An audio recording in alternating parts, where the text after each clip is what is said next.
그러면 한번 풀어보도록 할게요. 자, 1번 보겠습니다. 자, 1번 보시면 계산식을 지금 물어보는 거죠. 양도소득 금액은 양도가액에서 장기보유 특별공제액을 공제하여 계산한다 이랬는데, 자, 우리 순서가 어떻게 돼요? 가, 필, 차, 특, 소, 기, 과입니다. 근데 자, 도착점이 소고, 출발점이 가네요. 그러면 도착점이 소고, 출발점이 가네요. 여기서 여기까지 오려면은요, 얘하고 얘를 빼야죠? 그죠? 네. 아니면, 자, 그래서 봤더니 필요경비 있어요, 없어요? 없네요. 틀렸죠?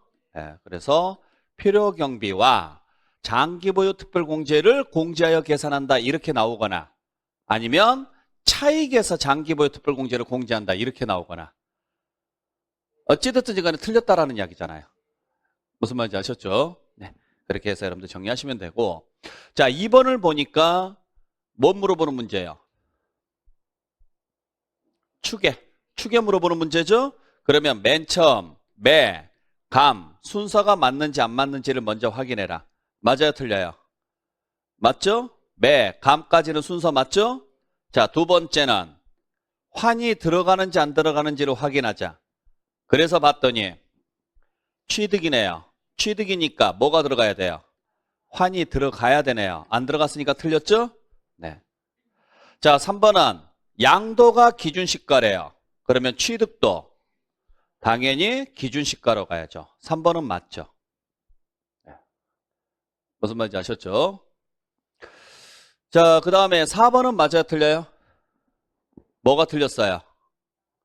그렇죠? 가액이 아니고 차익이죠. 왜냐하면 장기보유 특별공제를 물어봤으니까 뭐에다가 차익에다가 공제율을 곱한 금액으로 한다, 이렇게 나와야죠.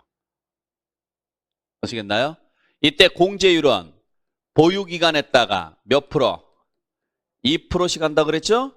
그래서 봤더니 10년 보유했네요. 자, 10년 보유했으니까 10년에다가 곱하기 2하면 20%죠? 그래서 20. 네. 꼭 기억을 해주셔야 돼요. 자, 그래서 다시 한번 말씀드립니다. 우리 장기보유 특별공제 요건이 뭐라고요? 국내에 있어야 된다. 그 다음 부동산이어야 된다. 그 다음 3년 이상 보유해야 된다. 항상 기억하시라고요. 그리고 이 부동산은 뭐는 아니어야 된다. 미등기는 아니어야 된다.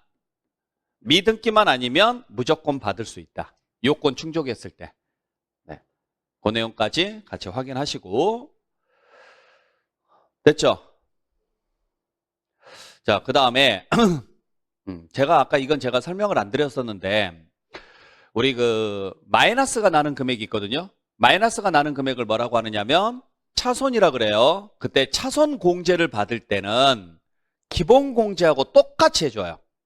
무슨 말이냐면 같은 집안끼리만 해줘요. 다른 집안하고는 안 해줘요. 그러면 지금 주어진 자산이 토지하고 뭐예요? 전세권이네요. 같은 집안이에요? 다른 집안이에요? 같은 집안이에요. 그러니까 공제받을 수 있다.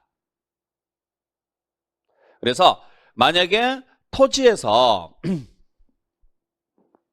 4월 달에 토지를 팔았는데 여기서 차손이 발생을 하더라. 차손이 예를 들어서 뭐 1억이 발생을 했다.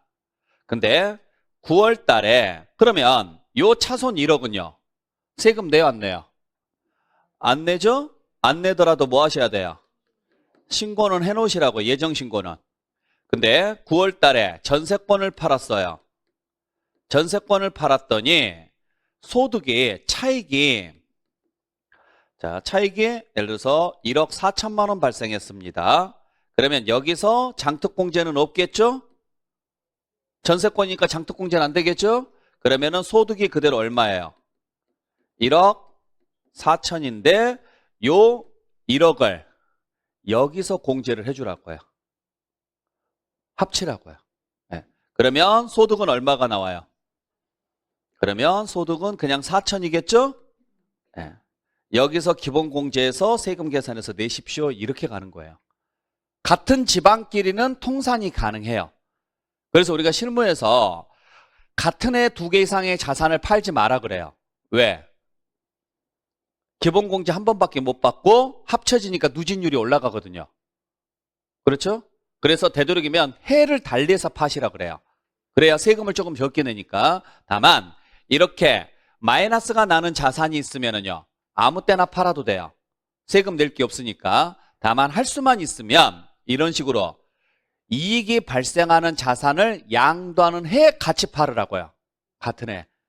그 해만, 연도만 같으면 돼요. 그러면 서로 통산할 수 있고, 그러면 세금을 적게 낼 수가 있으니까. 그 효과를 보시려면 같은 해 파셔야 돼요. 자, 그 다음에 7번은 세율 물어보는 문제죠? 자, 그러면 아까 어떻게 암기했어요? 4, 5, 6, 7, 6. 기억나시죠? 자, 그래서 봤더니 위칸, 아래칸. 위칸이죠? 분양권이니까. 위칸에 들어가죠? 보유기간은. 그러면 여기에 들어와야죠. 60%짜리로 들어와야죠.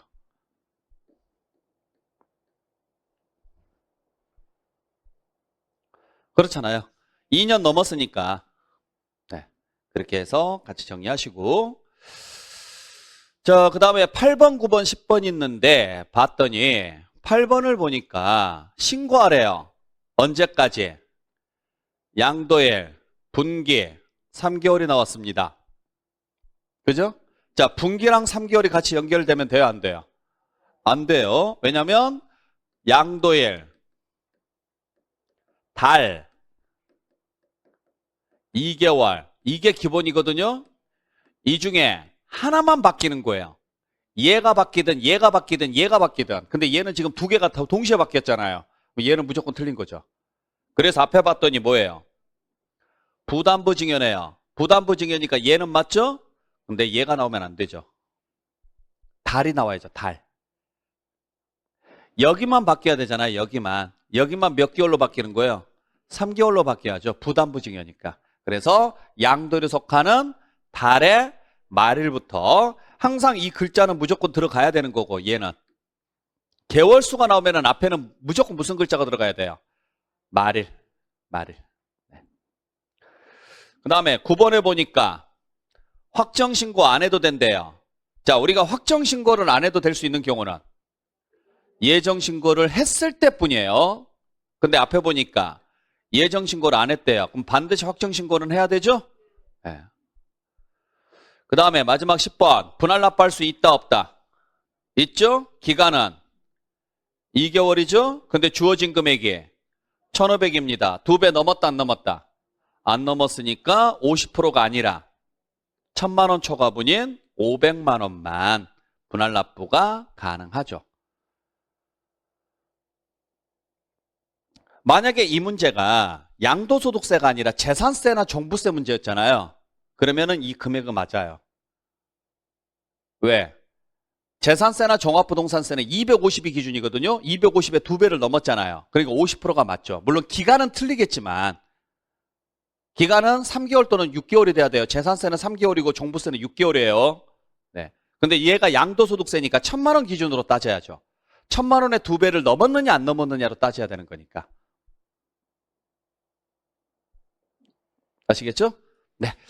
자, 그래서 오늘 여기까지 해서 24년도 세법 수업을 마무리할게요. 자, 진짜 고생 많이 하셨습니다. 특히 오늘 뭐 크리스마스인데 여러분들 뭐 이렇게 수업 나오셔서 수업 잘 들어주셔서 너무 감사하고요. 네. 자, 앞으로 이제 여러분들 남는 시간 동안 이제 우리한테 주어진 시간이 약 10개월 정도 남았죠?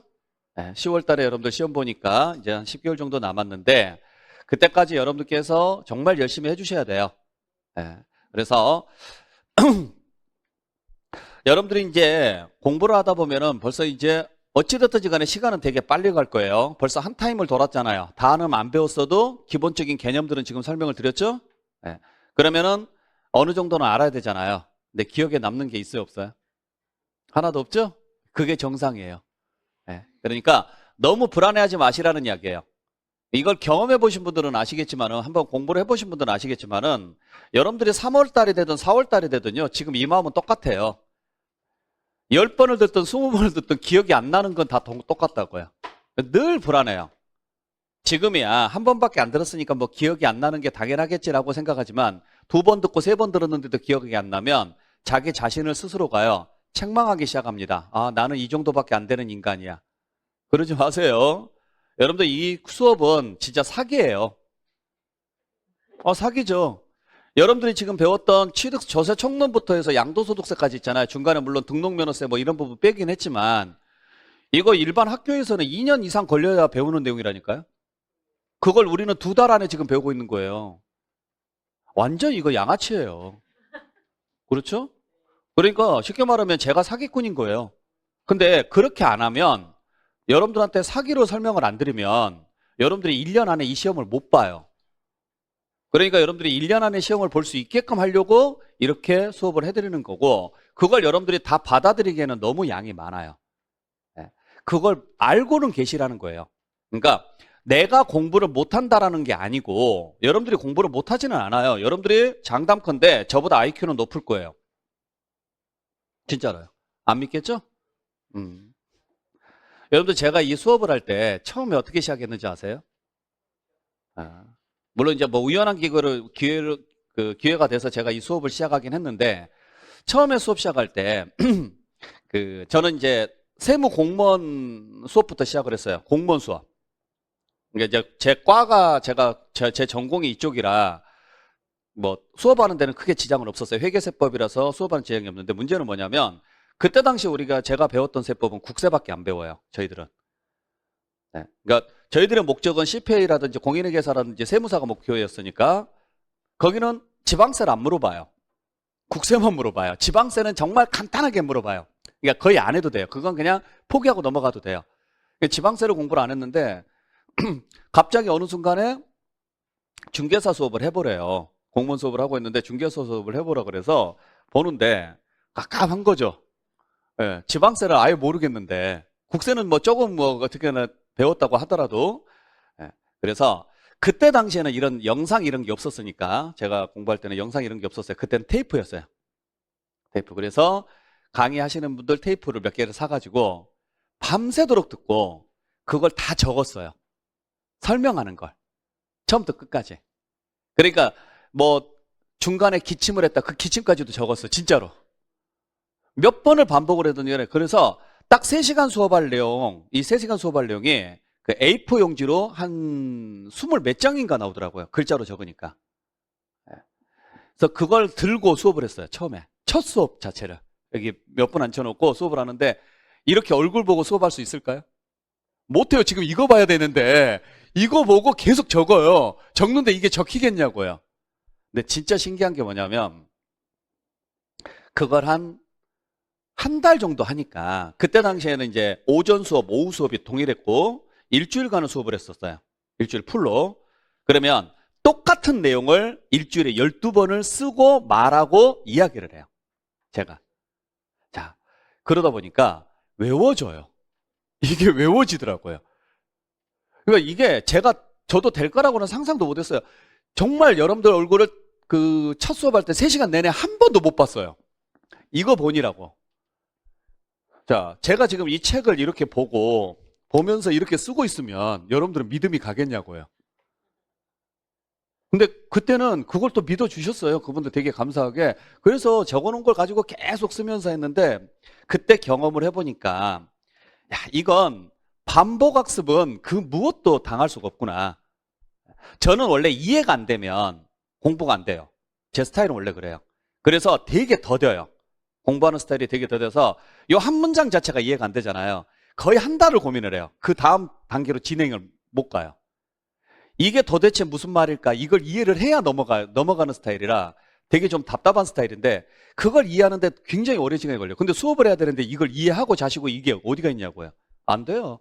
무조건 그냥 쓰고 외우고 쓰고 외우고 쓰고, 외우려고 따라 하지도 않았어요. 그냥 쓰고 하다 보니까 외워져요. 그 다음부터는 머릿속에 이제 그 체계가 들어가니까 하는데, 하다 보니까 이제 내가 답답한 거예요.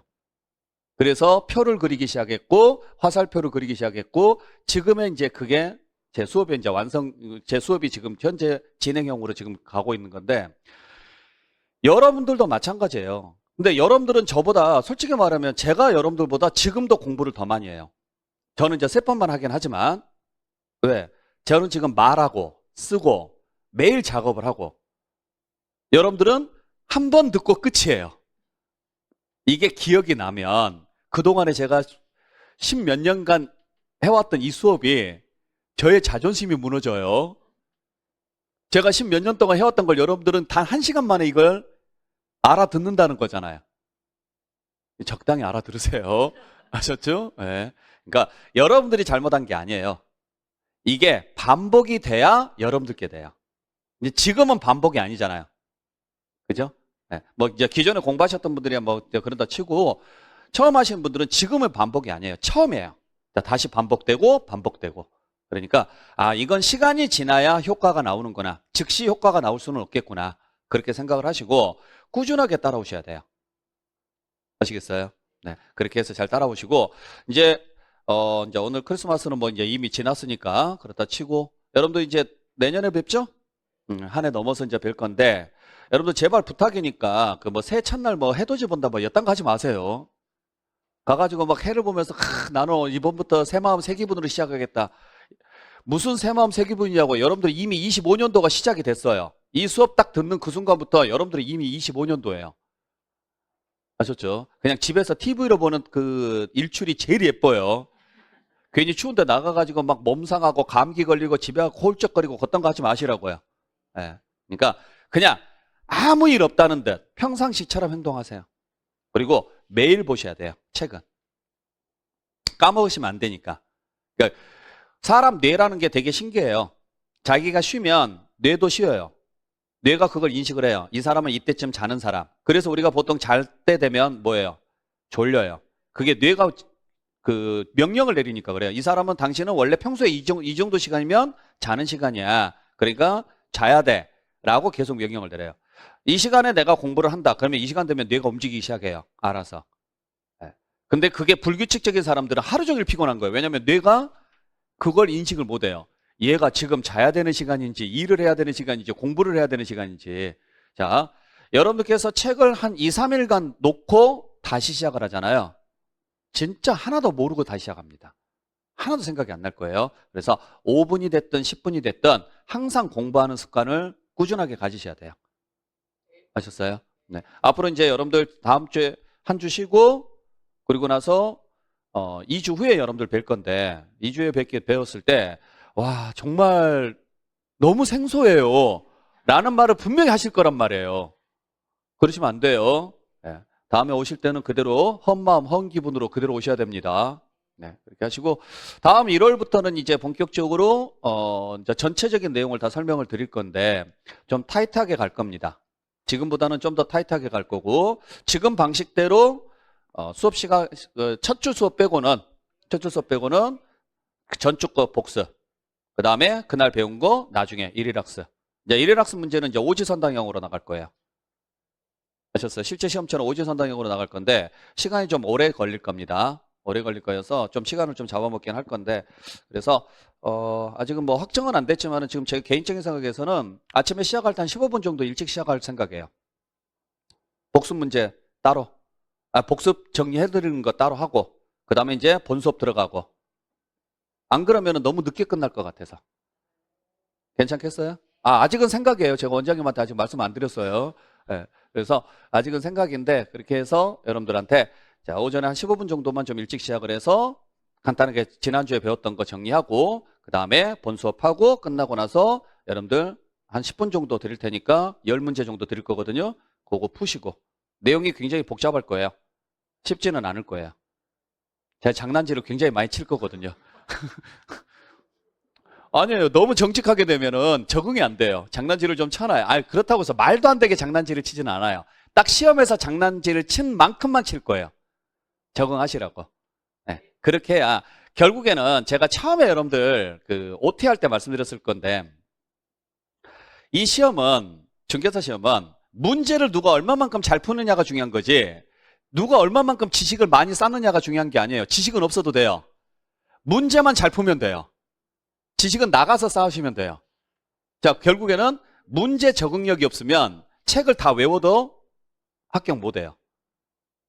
아셨나요? 그래서 여러분들한테 무조건 문제 푸는 것, 푸는 방식, 어떤 식으로 장난을 치는지, 어떤 부분을 가지고 장난을 치는지를 계속 보여드릴 거예요. 그러니까 그렇게 알고 여러분들 준비하시길 바랍니다.